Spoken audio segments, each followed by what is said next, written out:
Ang saya ng birthday ni Ate Chanda, oh. Okay, thank you. Ada Mia. Mia. Wow, syukran. Mia. Thank you.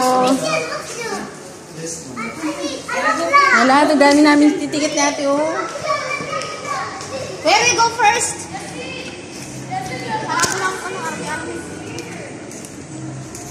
Papuntahin mo muna sila sa train sa Pogcheka. Sa airplane. Airplane muna tayo. Airplane na muna tayo. Ulit si Hamad. Saan? Airplane, Hamad, airplane. Wala yung ticket mo iba. Sa bahay. Dala mo ba? Wala. Wala makakita. Hindi ko pinamigay ko na yung ticket. Ito kami sa taas. Hindi ko na matandaan. Parang 1:30 ata.